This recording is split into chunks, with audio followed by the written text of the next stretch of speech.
C'est marrant parce que tu l'as utilisé tout à l'heure le terme, mais tu le réutilises. Tu dis que ça a été une chance que ça n'aille pas dans tous les plans. Bien sûr. Pourquoi? Parce que ça se trouve, ça aurait été bien avec ma copine. J'aurais eu une maison de rêve.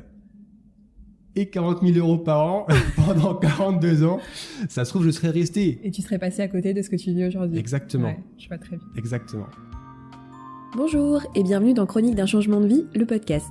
Moi, c'est Rosanne, une ancienne RH qui se reconvertit actuellement pour obtenir le diplôme de coach sportif.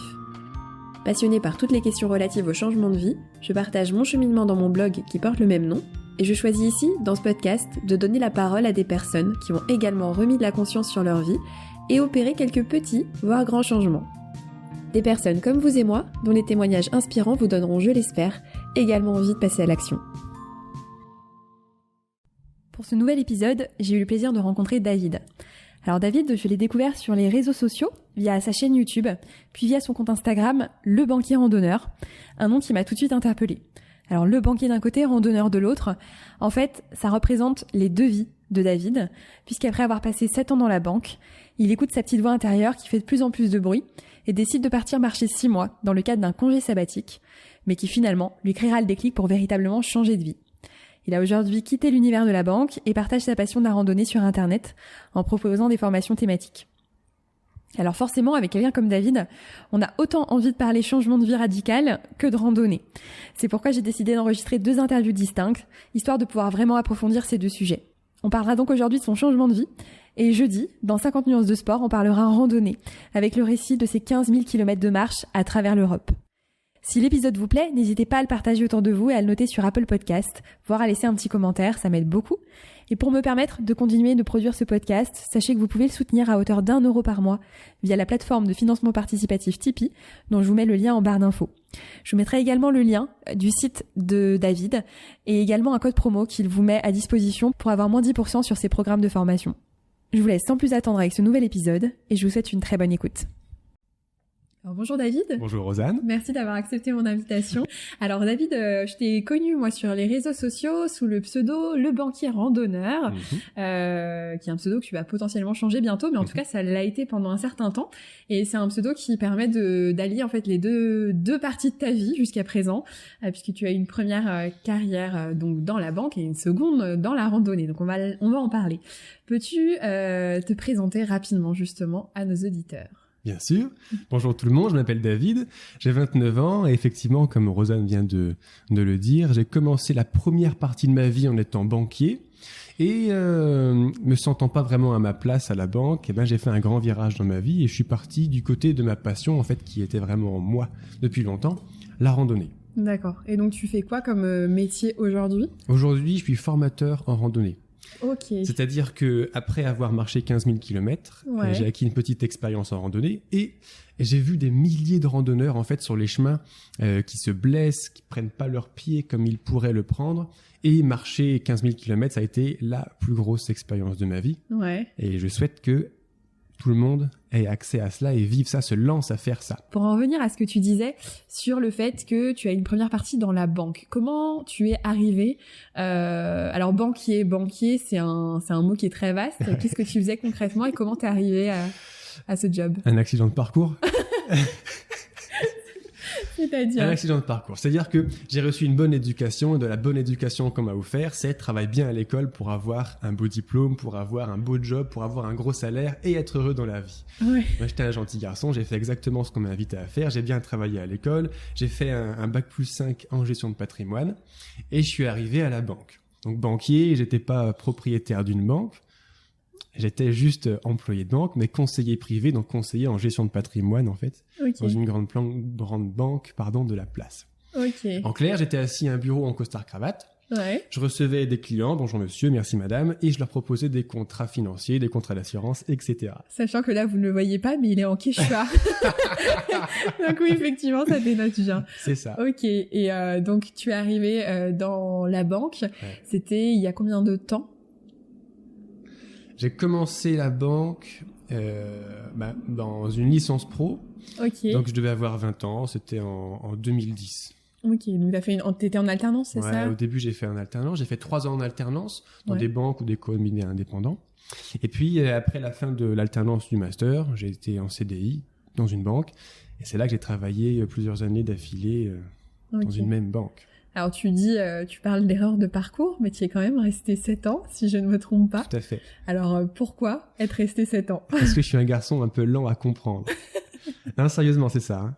En fait, j'ai toujours su que c'était pas pour moi.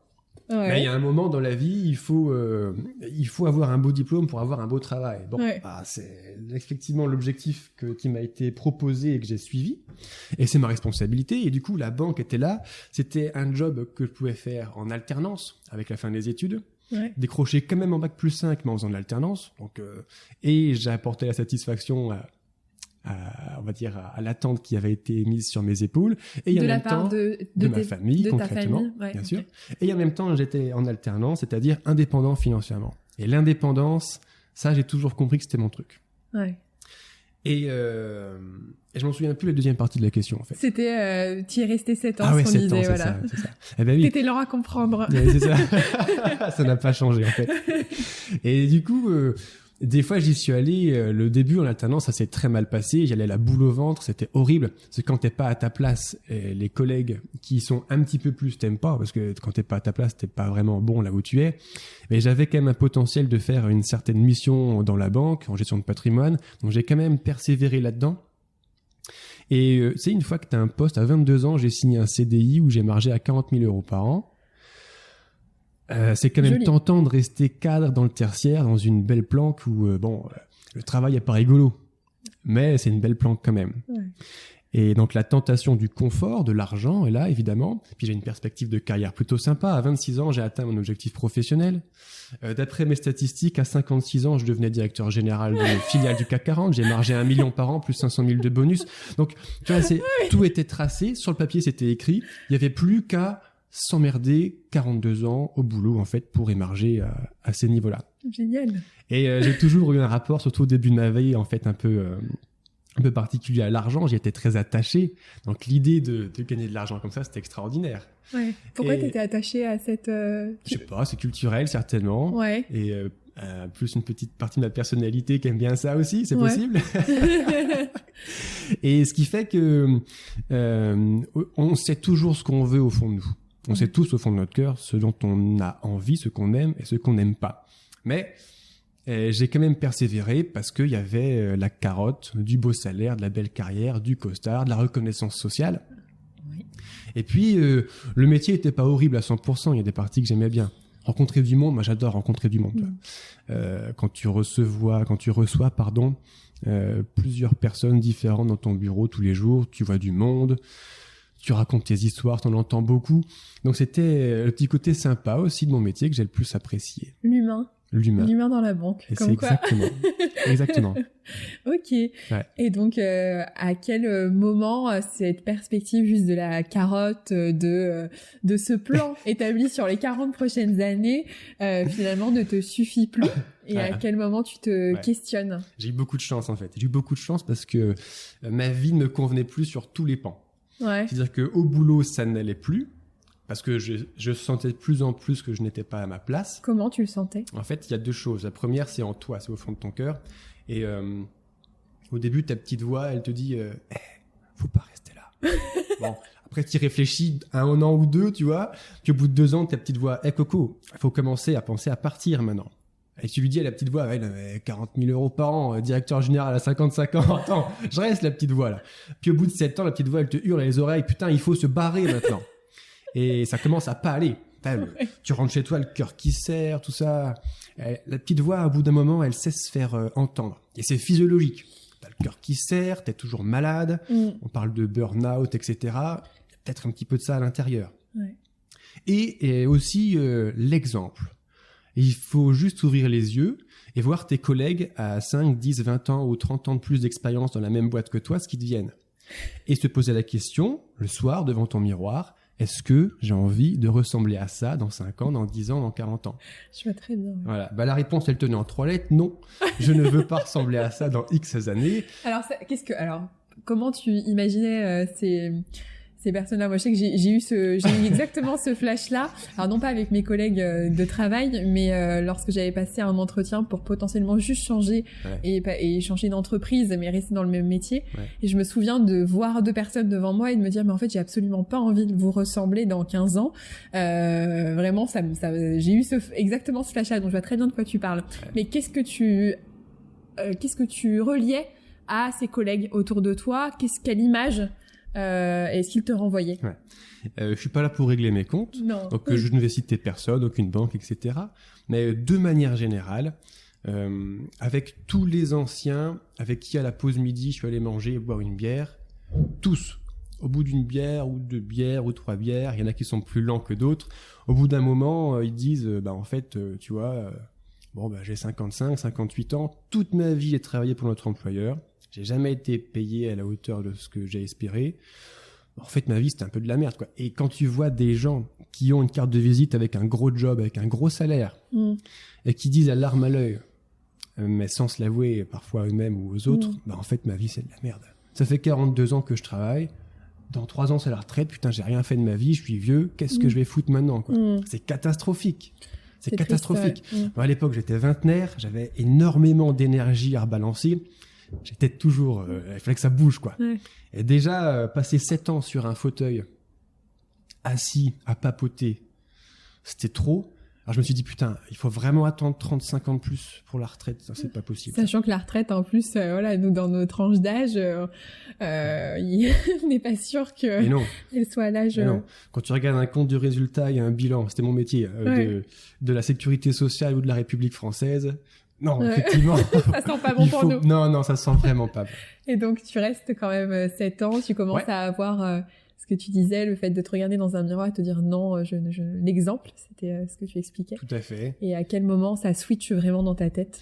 Eh bien, c'est qu'il n'y a pas que au travail que ça n'allait pas, c'est là où j'ai eu de la chance. Ouais. C'est que dans mon couple, à l'époque aussi, ça n'allait plus. Ouais. Et en fait, dans le projet de ce couple, j'avais acheté une maison, une ancienne maison, que j'ai tout refait moi-même dedans, donc les soirées, les week-ends, les vacances.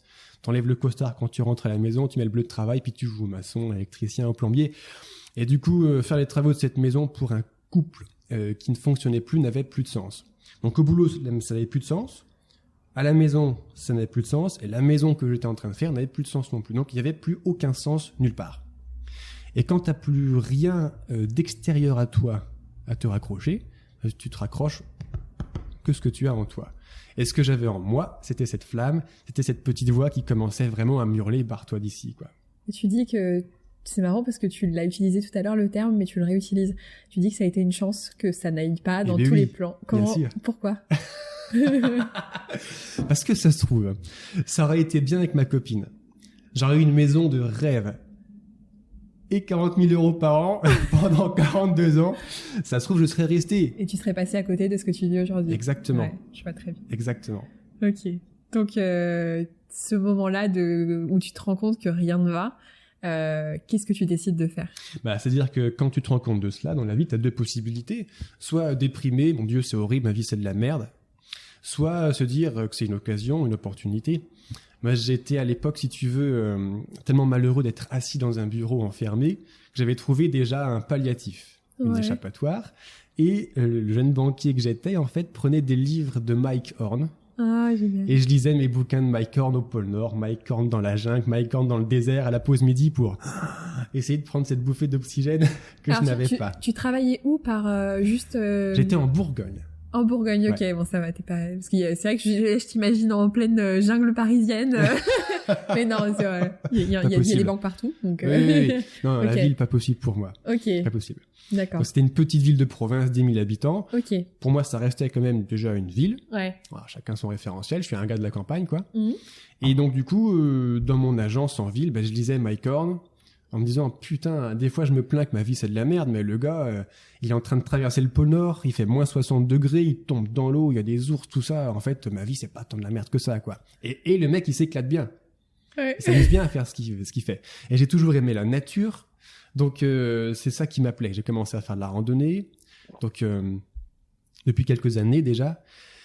L'opportunité pour moi de vivre ma vie, c'était de partir sur les chemins, me balader dans la nature.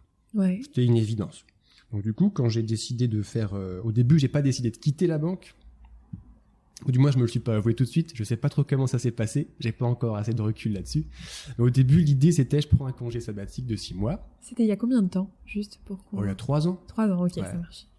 Et le jour où je décide ça, où je le négocie avec mon employeur, etc. Ça a été accepté du premier coup, ça? Ouais, ça a Ok, été accepté du super. premier coup. Je prends un papier, un crayon, et je me dis, voilà, putain, j'ai 6 mois de liberté totale dans ma vie, ça m'est jamais arrivé. Et ça m'arrive, c'est une chance. Qu'est-ce que je vais faire? Donc là, j'ai noirci des feuilles. Je veux marcher ici, je veux marcher là. En gros, j'ai besoin d'une vie entière pour partir faire tout ce que je voulais faire. Donc, j'ai quand même condensé une première grande marche en 6 mois. Il fallait que ça tienne en 6 mois. Je me laissais un petit peu de temps alors, partir tout de suite, mais je me laissais le temps de réadaptation sociale et civilisationnelle en rentrant. Ouais. C'est-à-dire, je savais qu'après 6 mois dans la forêt, j'allais pas mettre un costard le lendemain et dire « Bonjour madame, votre compte à l'assurance vie. » Putain, c'est génial. Non, je savais qu'à un moment, ça allait coincer, donc il fallait prévoir la réadaptation sociale et Je pense que c'est civilisationnelle. très intéressant, effectivement, ce Je que tu pense dis. aussi. Ouais. Et sociale parce que je comptais partir seul. Alors oui, tu en étais où personnellement? Parce que tu décides de partir randonner. Voilà. Tu dis que sur tes différents pans de ta vie, ça ne fonctionnait plus. Voilà. Tu te sépares avant de partir. Voilà, c'est ça. C'est-à-dire que je quitte mon employeur, je quitte ma compagne, Tout ça en je même temps vends ma maison. Je fais tout en même temps. Et ça, tu le vis comment? Bien. Bien, ouais. Libéré finalement. Ouais, tu sens que ça faisait combien de temps que tu étais dans ta relation personnelle? Ça faisait 5 ou 6 ans que nous étions ensemble. Ok, donc c'est vraiment une fin de cycle sur tous les plans, quoi. Ah ouais, complètement. Ok. Et du coup, je me suis quelque part libéré de tout ce qui me retenait dans cette vie qui ne me convenait plus. Ouais. Et je suis un peu extrémiste des fois quand je prends une décision. Je mets longtemps à mûrir, tu vois. Nos auditeurs ont pu entendre qu'il m'a fallu 7 ans pour me décider, mais une fois que je me suis décidé, je brûle tous les ponts. Je vends la baraque, je quitte ma femme, je quitte Combien de tout. temps? En combien de temps? En 7 jours? Non, c'est 7 ans. Comme ça. Comme ça. Ouais, en très peu de temps. Bon, j'exagère un petit peu. C'est une réflexion qui se mûrit. Ouais. Mais une fois qu'elle est prise, elle est prise. Ouais. Voilà. Et comment t'as su que cette petite voix, à quel moment tu lui as donné du crédit? Parce que tu disais que tu l'entendais, qu'elle résonnait en toi, Ouais. que petit à petit tu la faisais taire. Ouais. À quel moment elle a pris plus de place? Ouais. Parce qu'on parle, enfin, on retrouve beaucoup ça quand même dans les histoires justement de prise de décision et de changement de vie. Moi, c'est ce que j'ai ressenti aussi. C'est la flamme, l'instinct, la boussole intérieure. Moi, je l'appelle aussi. Enfin, et beaucoup de gens la font taire et on a beaucoup envie de la faire taire. À quel moment, toi, elle a parlé trop fort, tellement fort que tu t'étais obligé de la suivre? Bah, c'est-à-dire qu'à nouveau, j'ai eu la chance d'avoir une vie de merde sur tous les plans. Non, mais c'était vraiment une chance Ouais. extraordinaire. Ouais. C'est vraiment une chance extraordinaire. En parallèle de cela, j'ai également, je suis mis sur la voie du développement personnel. Ok. Donc en lisant des livres, en me cultivant, en faisant des formations, etc. Donc mon niveau de confiance en moi s'élevait d'un côté et me disait, mais sur le papier, pour l'instant, tout est possible dans la vie. Ouais. Et ma vie devenait de plus en plus insupportable. Donc il y a un moment, c'était une bonne rencontre entre l'offre et la demande. Ah bon, tout est possible? Ouais, d'accord. Bah pourquoi pas pour moi, quoi. Ok. Et c'est parti. Ok. Ouais. Donc tu vends ta maison, tu te sépares, Ouais. tu prends ton congé sabbatique, Ouais. tu pars vivre ton expérience qu'on développera un peu plus en détail dans 50 nuances de sport, donc restez vraiment connectés. Je vous mettrai le lien de l'épisode de toute façon dans la barre d'infos. Ce voyage, je suppose, te transforme. Comment tu vis le retour Tu disais que tu avais pris une petite marge de réadaptation sociale. Ouais. Est-ce qu'elle a été vraiment nécessaire? En vrai, déjà, tu sais, je suis parti pour un congé sabbatique de 6 mois. Ouais. Et au bout de 3 mois, donc là, j'avais déjà traversé tout le Portugal sur les côtes. J'avais traversé toute l'Espagne. Je suis au milieu des Pyrénées. Et ça faisait 3 mois. Puis là, je me dis, tu sais, quand tu prends un congé sabbatique, il y a des délais. Il faut donner un préavis de temps pour reprendre ou pas reprendre, etc. Donc là, c'était la deadline qui arrivait, quoi. Et ça n'a pas été très long à se décider. Je me suis dit, voilà, ça fait 3 mois que je suis libre, que je suis sur mon chemin, que je suis heureux. Évidemment, je vais pas retourner à la banque. Donc, je prends mon portable, j'appelle mon GRH, je lui dis bonjour monsieur machin, oui, bah je reviendrai pas. Hein. Ah non, je reviendrai jamais. Il me dit oui, mais j'ai un bon poste, monsieur machin. Non, c'est fini, je reviendrai pas. Donc, au début, j'avais prévu du temps pour après le grand voyage de 6 mois de marche seule seul, me réadapter à la civilisation, puis au contact social, humain, récurrent. Mais en fait, je savais que mon retour dans la civilisation allait être un petit peu différent que prévu. Et que, du coup, je pensais plus à ça à ce moment-là, si tu veux. D'accord. Quand j'ai pris ma décision de ne pas revenir à la banque, toute cette histoire de réadaptation sociale, civilisationnelle, je n'y pensais plus. Mais, il faut dire que la réalité, elle est là. Tu pars 6 mois, c'est la première fois que tu pars marcher 6 mois, j'étais pas du tout préparé à ça. Parce que je suis parti la fleur au fusil, quoi. J'ai pas été chercher de retour d'expérience, j'aime pas être spoilé. Je déteste être spoilé. Ok, t'avais besoin de découvrir par toi-même. C'est ça, c'est alors, exactement t'as fait ça. quel parcours, simplement pour qu'on le dise et que ça fasse du teasing pour l'autre épisode? Ces 6 premiers mois, cette première aventure, c'est France-Sibéria. J'ai pris un avion de Paris jusqu'à Faro, au sud du Portugal, près de Gibraltar. Et donc, j'ai longé toute la côte portugaise. Ok. J'ai poussé un petit peu plus haut pour aller jusqu'à Saint-Jacques-de-Compostelle, qui était un passage important pour moi. Après, j'ai pris le Saint-Jacques-de-Compostelle à l'envers, le Camino del Norte, donc à nouveau en longeant l'océan Atlantique sur toute la côte nord. Là, j'arrive au pied des Pyrénées. Je traverse les Pyrénées, mais dans le sens de la longueur, donc de l'Atlantique à la Méditerranée. Ça fait 900 bornes de haute montagne. Et une fois que j'arrive de l'autre côté, je longe un petit peu la Méditerranée sur la plage, 3-4 jours, et je bifurque plein nord, je traverse la France pour rejoindre Paris. En passant par le Puy-en-Velay, Vézelay, où j'habitais à côté de Vézelay, c'était un endroit qui m'était cher, jusqu'à Notre-Dame, qui était une belle ligne d'arrivée. Ok, génial. Donc, au bout de 3 mois, tu disais que tu sais que tu reviendras pas. Oui, c'est une évidence. C'est-à-dire Comment t'as cette évidence-là? C'est-à-dire qu'un jour, je regarde un truc qui s'appelle un agenda, et je me dis, putain, on est déjà tel jour, telle date, et je m'étais noté quelque part, il fallait répondre à la ressource humaine avant telle date. Donc, il y avait une deadline qui approchait, et parce que à part boire, manger, dormir, s'inquiéter du prochain point de ravitaillement, et marcher tes kilomètres tous les jours, à un bout de moment, tu penses à plus rien d'autre. Donc, il y avait cette échéance, et c'est le dernier lien. C'était le dernier lien que j'avais avec mes engagements dans ma vie d'avant. Ouais. C'était « oui, monsieur le GRH, je reviens » ou « non, je ne reviens pas ». Donc, il fallait que je le fasse. Je ne m'en étais pas occupé avant parce que j'avais autre chose à faire. Mais la deadline arrivant, il fallait que je le fasse et ça a été une évidence. Ouais, une évidence. Ouais. Et donc, tu décides de ne pas revenir. Je décide de ne pas revenir. En sachant ce que t'allais... Tu te dis quoi à ce moment-là, professionnellement? C'est-à-dire que tu te dis, je voyage... c'est pas professionnel. Ouais, c'est ça. Tu sais pas du tout ce que tu vas faire après. Non. Et ça, tu le vis bien? Oui. Génial. mais voilà, il y a des gens qui ont besoin vraiment de prévoir. En fait, là, bien tu sûr. Te retrouves... tu passes d'une vie très cadrée, très normée à quelque chose de très... Donc, t'as plus de maison non plus. Comment ça se passe si t'as un appart? Dans la fin fond de la campagne bourguignonne, quand tu mets en vente ta maison, faut apprendre la patience. Ouais, la maison, je viens de la vendre, je l'ai vendue quand je suis reparti marcher jusqu'en Norvège à pied, tu vois. Donc ça a mis 2 ans à se mettre en vente. Ok, d'accord. Donc, dans ma tête, c'était vendu. Ok. Oui, c'était derrière toi. Ok. C'est ça. D'accord. Tu finis par arriver à Paris. Mm-hmm. Qu'est-ce qui se passe une fois que tu arrives à Paris? Waouh. Eh bien, ça, c'est énorme. Parce que pendant 6 mois, tu penses à quelque chose. Quand même. C'est arriver quelque part. C'est la ligne d'arrivée. Ouais. Ma ligne d'arrivée, c'était Notre-Dame de Paris. Donc, tous les jours, je faisais un exercice de visualisation où je me voyais arriver au bout de 6 mois. J'imaginais avec une barbe jusqu'au nombril, tu vois. Arriver dans Notre-Dame de Paris. Parce que quand je suis parti, c'était pas gagné à tous les coups. Et la visualisation permet de booster tes performances. Peut-être qu'on en reparlera dans un autre podcast, qui sait. Et c'est-à-dire que tu mets toute ta vie, c'est ça. Toute ta vie, pendant 6 mois, 180 jours, c'est marcher à Notre-Dame de Paris. Tu la vois dans tes rêves tous les jours. Tu ne sais pas si tu y arriveras, parce que t'es cramé par le soleil, t'es brûlé par les glaciers, t'es soufflé par le vent, il y a la pluie, le froid, les chiens, les ours, tout ça. Ça fait beaucoup d'épreuves à passer. Ouais. Et des fois, tu dis, est-ce que j'y arriverai? Des fois, il y a du doute qui arrive. Mais, et justement, ça rend l'arrivée, ça lui donne plus de valeur, on va dire. Parce que quand tu as marché entre 6 et 12 heures par jour, tous les jours, pendant 180 jours, seul, en pensant à rien d'autre que d'arriver à Notre-Dame de Paris, le jour où tu y arrives, waouh, c'est un truc de ouf. Ouais.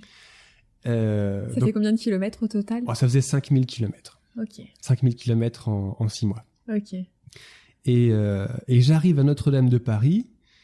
Et donc, je rentre à l'intérieur de Notre-Dame de Paris. Et là, déjà, en fait, ça m'a donné le ton sur le retour à la civilisation que j'avais un petit peu oublié. Genre, il y a eu une vague d'attentats ou je sais pas trop quoi. C'était quand que t'es rentré arrivé? C'était en septembre, fin août ou septembre 2017. D'accord, ok. Et j'arrive et puis là, il y a 2 vigiles qui me parlent en anglais, qui me disent Open your bag et qui me passent un détecteur de métal, tu sais, genre merde les gars, j'ai marché 5000 km, je suis un pèlerin et je suis pris pour un terroriste quoi. Et c'est tout. Moi, ça refroidit un petit peu l'atmosphère. Et je rentre dans Notre-Dame de Paris. Bon là c'est très très personnel, très intime. Parce qu'au début on marche, puis après c'est physique, physiologique. Après il y a autre chose qui se passe, même si tu ne pars pas pour cela d'ailleurs. Et à Notre-Dame de Paris, j'ai fait ce que j'avais à faire. Je suis ressorti très ému. Et en fait, là t'arrives en fait la morale de l'histoire. Ça fait 6 mois que je marche. On n'est pas encore à la question qu'est-ce que je vais faire demain. Non, ça fait 6 mois que je marche. Je suis arrivé à Notre-Dame de Paris. C'est quoi la leçon de l'histoire? La leçon de l'histoire, c'est que quoi que ce soit ton rêve dans la vie, tu le prends, tu décides comment y arriver et tu le fais. Marcher 5000 km seul pendant 6 mois en traversant de la haute montagne sans expérience, il y a beaucoup de gens qui m'ont dit t'es complètement cinglé et tu n'y arriveras pas. Si, ça a marché. Parce que quand tu donnes tout, absolument tout, tu y arrives. Et que tu veuilles traverser un continent à pied, que tu veuilles créer ton entreprise, changer de voie, que tu souhaites conquérir l'homme, la femme de ta vie, créer ton entreprise, marcher sur la lune, ça marche avec tout. Ça marche avec tout. Ça, c'est la leçon de l'histoire que j'en ai tirée. Ouais, tu te sens inarrêtable. Ah ouais, c'est ça. Ouais. Indestructible et tout est possible. Ouais.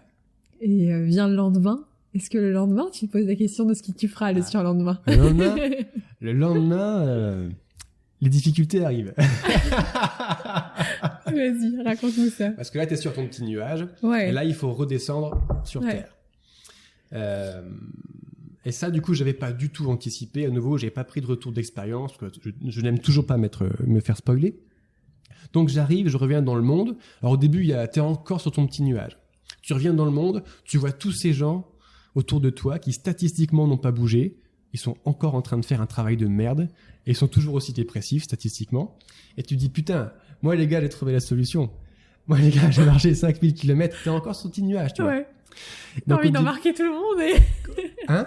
T'as envie d'embarquer tout le monde, faire une grosse rando. C'est-à-dire que cette expérience, je l'ai vécue seule. Ouais. Et à mon sens, c'est important de l'avoir vécue seule. Alors, je suis un garçon assez solitaire, mais la solitude apporte des choses que seule la solitude peut apporter. Ouais. Donc, je voulais pas emmener tout le monde marcher avec moi. Moi, j'ai marché seul. Ça me convenait très bien comme ça. T'es tous marché seul. Voilà. C'était un petit peu plus ça. Mais j'avais rien à... Je suis pas arrivé, il faudrait que ce soit obligatoire de partir marcher seul. Non, il n'y a pas de... Je voulais forcer personne. Par contre, j'espérais un petit peu quelque part que par mon exemple et mon histoire, ça puisse se dire aux gens, putain, c'est vrai, en fait, tout est possible dans la vie, quoi. C'est pas que dans Walt Disney. Ça marche aussi dans la vie, là. Et ouais, ça marche. Donc là, mon grand plaisir, quand je suis revenu, ça a été de faire un bisou à mes amis, ma famille, que j'avais pas vu depuis 6 mois. Puis j'avais quelques petites histoires à leur raconter, ça tombait bien. Et ça a été bon. Et après, voilà, ça prend quelques jours de faire un petit bisou à tout le monde. T'as fait un petit bisou à tout le monde, qu'est-ce que tu fais maintenant? Et là, t'es encore sur ton petit nuage, mais tu te dis déjà, putain, c'était quand même plus simple de marcher mes 30 km tous les jours. Il faut se l'avouer. Mais justement, c'était peut-être un petit peu trop facile de marcher 5000 km en fait. Ouais. Maintenant, il va falloir vivre ma vie et je quitte ma condition de salarié dans la banque, là où j'ai un diplôme, une reconnaissance, un salaire potentiel. Maintenant, il faut que je reconquérisse la possibilité de manger, boire, dormir, donc une source de revenus, concrètement, avec ce que je vais faire. Alors, je te stoppe juste un instant pour te poser la question. Tu as appelé tu disais le service RH au bout de 3 mois en disant non, je ne reviendrai pas. T'étais en congé sabbatique. Simplement, comment tu quittes justement cette activité salariée? À la première étape, moi, je suis passé par un congé sabbatique. Ouais. Il paraît que statistiquement, il y a beaucoup de transformations de l'essai. C'est-à-dire que, certainement, tu connais un petit peu le monde de la RH. Oui. Il doit y avoir des statistiques qui montrent que beaucoup de gens qui partent en congé sabbatique ne reviennent pas et après changent de voie. En fait, le congé sabbatique, c'est un peu un alibi pour se recentrer sur soi-même. Ouais, sans prendre trop de risques, en te disant au pire, je peux revenir après. C'est ça, c'est exactement ça. Ouais.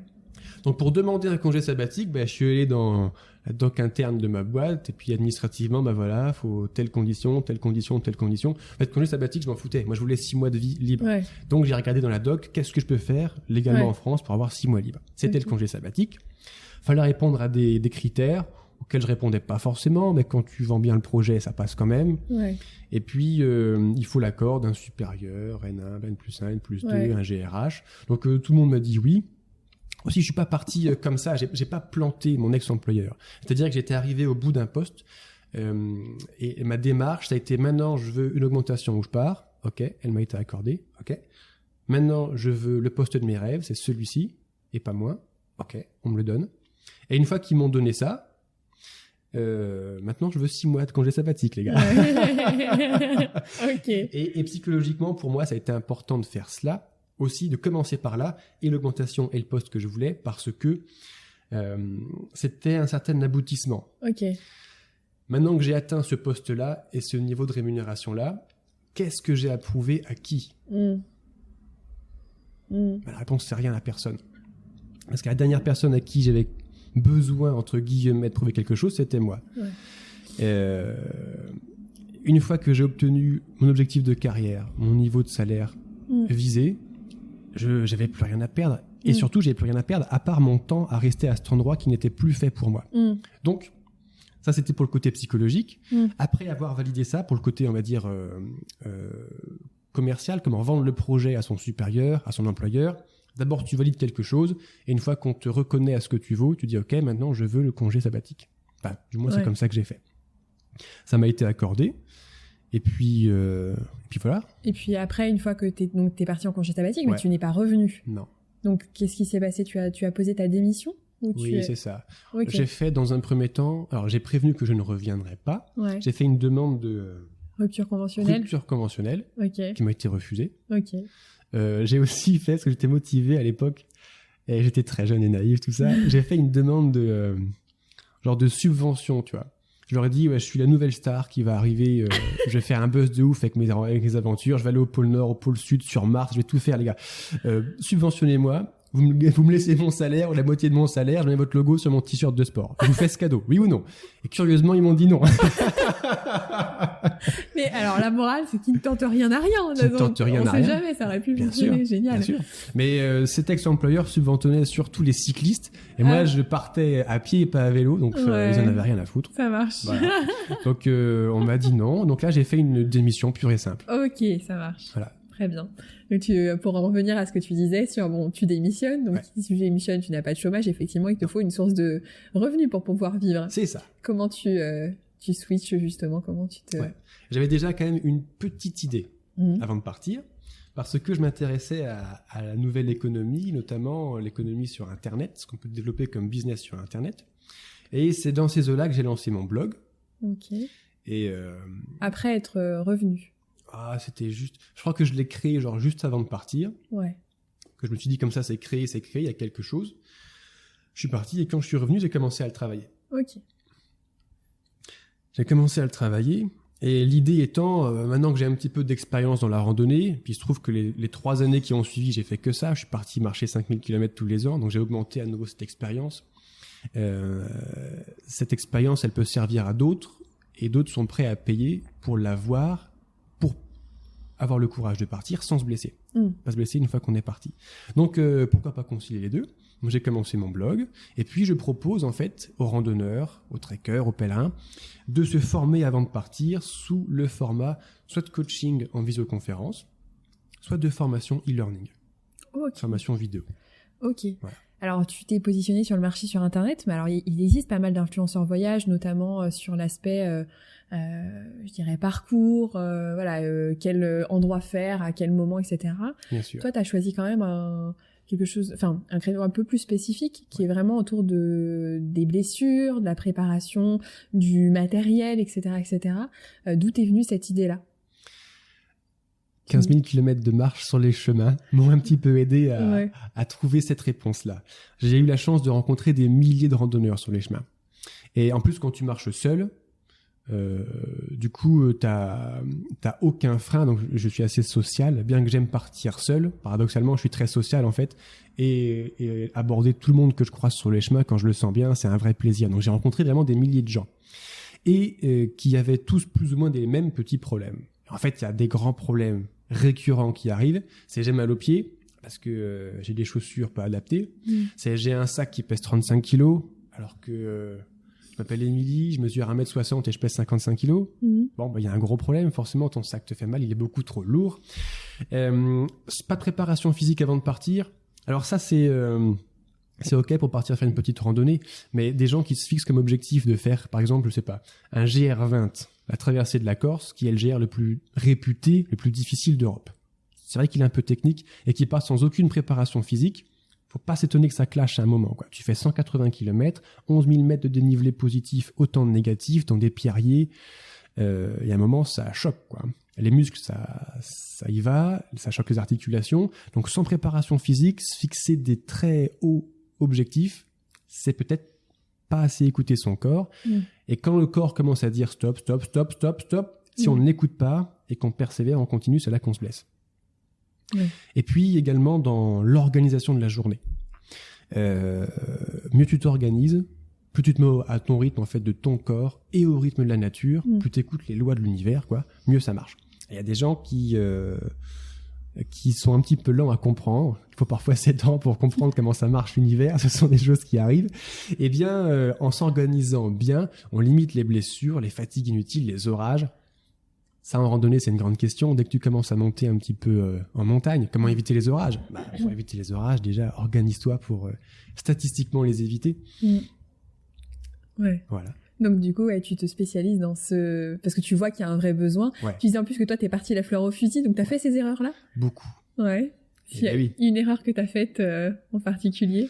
Si une erreur j'ai faite en particulier, c'était de pas écouter mon corps. Ouais. Je suis parti avec un objectif aussi de challenger, de performeur sportif. Ouais. Et du coup, de me dire, dans la vie, il n'y a que le mental, le corps, ça compte pas. Ouais. Alors, il n'y a que le mental, oui et non. C'est qu'il y a un moment, si tu n'écoutes pas ton corps, c'est comme ta petite voix intérieure, ton corps, il va dire stop. Ouais. Au début, il va te le dire gentiment, petite douleur par-ci, par-là. Après, il va te le dire plus fort, et jusqu'à temps que tu arrives au clash, où là, tu repars sur une civière, et puis tu bouges plus pendant 6 mois, quoi. Ouais. Ouais, donc trouver l'équilibre entre le corps... La performance et l'écoute et le respect de son corps. Ouais. Ouais. Ouais. Bah, je pense que de toute façon, c'est quelque chose qu'on va développer un peu plus dans l'épisode de 50 nuances de sport. Donc avec plaisir. C'est très intéressant ce que tu racontes. Donc tu développes ton activité assez rapidement, te vient assez rapidement cette idée de mettre en place ces formations. Ouais. Concrètement, quel statut tu choisis, comment tu t'organises, que ça arrive à te rémunérer assez rapidement? Je choisis l'auto-entrepreneur comme statut. Aujourd'hui, j'ai pas encore atteint mon objectif de rémunération, mais je suis en train de développer l'activité, le chiffre d'affaires monte, donc ça va arriver, mais je ne suis pas encore à l'heure où tourne ce podcast. Et j'ai eu, on va dire, une difficulté, en fait, pas administrative, mais technologique. C'est que je suis un gars de la campagne et Facebook, Instagram, tout ça, je n'utilisais pas. Donc en fait, j'ai acheté mon premier smartphone, j'ai créé mon premier compte Facebook, mon premier compte Instagram, ma chaîne YouTube, pour communiquer autour de cette activité de formation en randonnée. Donc je suis parti de zéro. Donc, ce qui fait que déjà toucher un ordinateur ou un smartphone, c'était pas facile. Donc j'ai vraiment du tout apprendre. Donc ce qui fait qu'en fait, les premiers mois, je me suis formé à temps plein à apprendre comment marche le blog, les réseaux sociaux, etc. Entrer dans un monde que je ne connaissais pas, même en tant qu'utilisateur, quoi. Ouais. Et tout seul, t'as fait ça tout seul? J'ai fait ça tout seul, ouais. Ouais, tu disais que t'es plutôt solitaire, mais même dans le business, Du coup, c'est très dur, ça. Ouais. Aujourd'hui, avec le tout petit recul que j'ai, l'entrepreneuriat tout seul, c'est très difficile. Surtout que je viens d'une famille, en fait, de salariés. Mes amis sont presque tous salariés. Donc, dans mon cercle social, personne n'a fait ce dans quoi je me suis lancé. Donc, je n'ai aucun exemple que je connais. Ouais. Donc, on peut s'inspirer aujourd'hui avec Internet, c'est extraordinaire. Tu peux t'inspirer de de pseudo-mentors, on va dire, virtuels que tu rencontres à travers les réseaux sociaux. Ça, c'est extraordinaire. Mais physiquement, tu n'as personne à côté de toi pour te mettre la main sur l'épaule, pour te dire tu galères, c'est normal. Ou alors, quand tu fais une bête feature sur ton blog qui te prend 14 heures de temps plein et que tu vois un développeur le lendemain me dire « Ah ouais, ça met 30 secondes ». Des fois, c'est dur pour le moral. Donc, au début, tu n'es pas très productif. Mais plus tu te formes, plus tu es compétent, mieux les choses vont. Et avec le recul, est-ce que tu aurais pu faire appel à quelqu'un peut-être de spécialisé, tu penses? En ça fait, t'a fait gagner du temps. Bien sûr, c'est ce que je suis en train de faire aujourd'hui, de déléguer certaines tâches déjà, et aussi de se mettre dans une ambiance pour m'aider. Il m'a été suggéré d'essayer le coworking. Ah, ok. Alors, au début, pour moi, le coworking, c'était un endroit où il y a des gens qui parlent et qui boivent du café pendant que moi, j'essaye de travailler. J'avais une petite appréhension. Mais j'ai essayé, parce qu'il faut être ouvert d'esprit dans la vie. En fait, c'est super. Parce que je suis arrivé dans un coworking, j'ai rencontré 50, 60 personnes qui font tous à peu près ce que je fais, beaucoup de freelance, beaucoup d'entrepreneurs. Même si c'est pas le même secteur d'activité, on est dans un mindset, on va dire, plus entrepreneur, clairement. J'ai rencontré des gens qui font à peu près ce que je fais. J'ai rencontré des gens qui sont complémentaires à ce que je fais. Et rien qu'être à leur contact, voir comment ils travaillent, la moindre petite conversation de 10 minutes autour d'un café, t'apprends en fait des semaines de formation tout seul dans ton coin. Ah, génial. Donc ça m'a beaucoup aidé là. Donc t'es passé d'un mode de travail plutôt solitaire derrière ton écran à le coworking. C'est vrai, quand t'es indépendant, c'est aussi un moyen de rester. Tu disais que paradoxalement t'es solitaire, mais t'as quand même besoin du contact humain. Ça, c'est vrai que le coworking offre cette possibilité-là, et donc t'as réussi, tu te fais un réseau en fait aussi, donc c'est intéressant de pouvoir mettre en commun toutes les compétences. Alors aujourd'hui, tu n'as pas fait que le France-Sibéria, tu as fait 2 autres gros voyages qu'on développera dans le podcast de 50 nuances de sport. Donc tu le disais, tu as plus de 15 000 km aujourd'hui à ton actif. Cette activité de formateur en randonnée à côté, quelle perspective tu as pour les mois, années à venir? Est-ce que tu peux nous parler un peu des projets que tu as? Bien sûr. Déjà, j'ai lancé dans ces 3 dernières années la première gamme de produits de formation vidéo, en fait, sur la préparation à la randonnée. Là, je suis en train de lancer ma seconde gamme. C'est en train d'arriver en ce début d'année.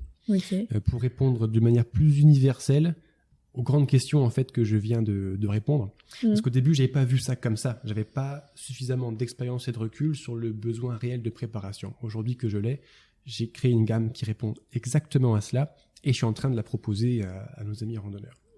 Donc le première source de développement aujourd'hui, c'est finir de présenter ce projet-là. À côté, il faut tout apprendre. Donc, je suis en train de professionnaliser mes publications pour me faire connaître. Donc, je publie de plus en plus et de plus en plus régulièrement sur tous les réseaux sociaux. Et ça, en fait, quand tu veux publier tous les jours sur 4 réseaux sociaux différents, que tu arrives la fleur au fusil, ça dure pas longtemps. Non. Voilà.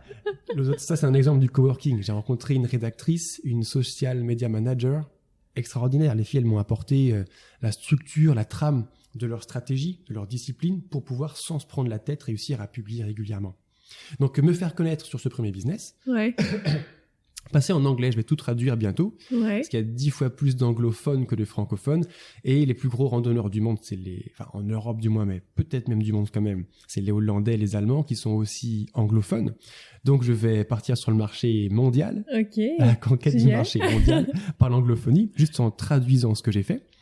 Maintenant que j'ai appris ce business plan de commercialiser de l'expertise, d'apporter de la valeur ajoutée par le e-learning, en se faisant connaître par les publications sur les réseaux sociaux, je compte dupliquer ça en fait à d'autres domaines dans la vie où je suis bon. Alors j'ai commencé par la randonnée, mais je pense déjà à la survie. Je pense également au développement personnel. Donc qui sont les prochaines boîtes que je vais lancer, les prochains business que je vais lancer ces prochaines années.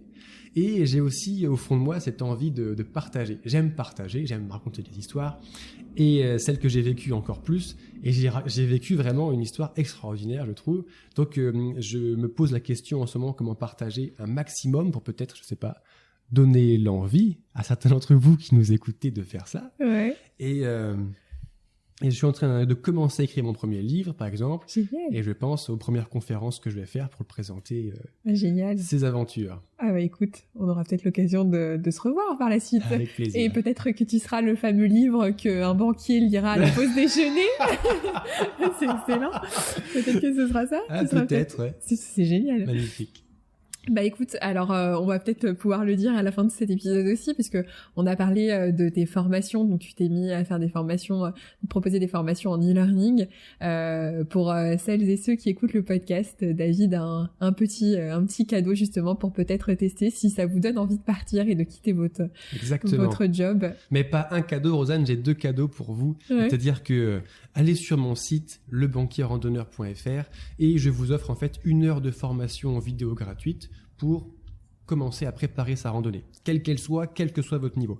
Aujourd'hui, j'ai des mails de remerciements de tout débutants ou qui se remettent à marcher après 30 ans sans sport, typiquement, ou d'anciens de plus de 70 ans qui me disent, et expérimentés, pourquoi pas, qui me disent, c'est cool, j'y ai trouvé quelques petites choses. Okay. Pour aller plus loin ensemble, eh bien, je vous fais le cadeau, en fait, d'un code promo. Génial. De 10% sur tous les produits de mon blog. Ouais, trop bien. Pour préparer les GR de vos rêves. Ouais. Sans vous blesser et en prenant votre pied. Ouais, trop bien. Moi, je vais partir en Écosse cet été. Je sais que t'as fait l'Écosse en kilt. Exactement. Donc, alors, je ne le ferai pas en kilt, mais j'irai peut-être voir, du coup, pour tester. Et on mettra le code promo dans la barre de description et dans l'article du blog. Merci beaucoup, David. Avec plaisir, Rosanne. On se retrouve, nous, très vite pour l'enregistrement, mais dans 2 jours pour la sortie de l'épisode sur 50 nuances de sport. Donc, nous, on vous donne rendez-vous pour parler un peu plus justement randonnée. Là, on a parlé du changement de vie, mais on va rentrer un peu plus justement dans le voyage France-Sibéria et les autres voyages que tu as fait. Donc un peu de teasing. Hein. T'as fait le France-Sibéria en 2017, en 2018, t'as fait pas mal de GR en montagne. T'as voulu te professionnaliser dans les GR. Et 2019, un voyage qui t'a marqué, Paris, Cap Nord. Donc voilà, ce que tu appelles être un grand moment de ta vie. Donc qu'on va pouvoir un peu plus approfondir vraiment sur l'aspect rando dans l'épisode de 50 nuances de sport. Je te remercie de t'être livré avec autant de sincérité. C'était super chouette. Merci tout le monde de nous avoir écoutés. Et puis à très bientôt. À très bientôt. Ciao.